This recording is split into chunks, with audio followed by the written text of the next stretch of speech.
2019 मध्ये 3 मार्कासाठी आलेला प्रश्न आहे.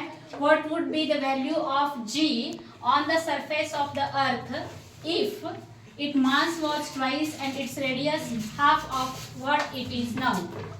आता सोल्युशन करत असताना पहिल्यांदा डाटा लिहून घ्यायचा. त्याच्यामध्ये काय सांगितलंय बघा त्यांनी.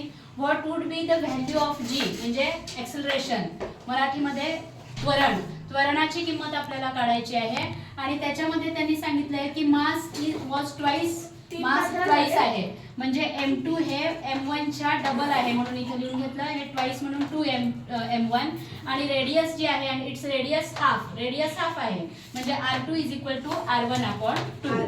आणि याच्यानंतर आता आपल्याला फॉर्म्युला माहिती आहे. Small g is equal to capital GM upon r square, हा आपला फॉर्म्युला आहे. आता या ठिकाणी G1 आणि G2 दोन आपल्याला काढावे लागणार आहेत आणि ते काढल्यानंतर G2 अपॉन G1 करावं लागेल. त्याच्यानंतर आपल्याला यांनी जो प्रश्न विचारला आहे की त्याची ते किती पट आहेत ह्याचं उत्तर आपल्याला मिळेल. मग आता G2 चं लिहित असताना आपण G2 साठी फॉर्म्युला आहे G2 अपॉन G1 आहे. मग G2 चा फॉर्म्युला म्हणजे या ठिकाणी येणार capital GM2 upon capital R2 square.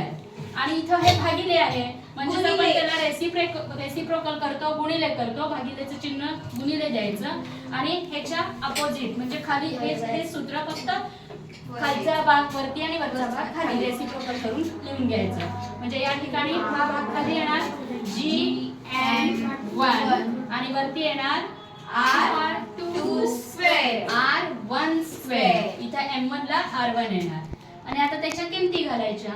किमती घालत असताना काय करायचं तुम्ही. आता याच्यामध्ये बघा हा कॅपिटल G आणि हा कॅपिटल G काढला. मग आता तुमचं इथे फक्त काय राहिलं M2 upon R2 square into R1 square upon M1. आता ह्या किमती त्याच्यामध्ये घाला. M2 म्हणजे M2 ची किंमत काय काढलेली आपण 2M1 आणि खाली त्याच्या काय दिलेलं आहे R2. मग R2 ची किंमत किती येते R1 अपॉन 2 आणि होल स्क्वेअर. ह्याची किंमत झाली into R1 square upon M1. पुन्हा इथं बघा हा M1 आणि M1 निघून गेला त्यामुळे इथं तुमचं काय राहिलं फक्त 2 शिल्लक राहणार आहे.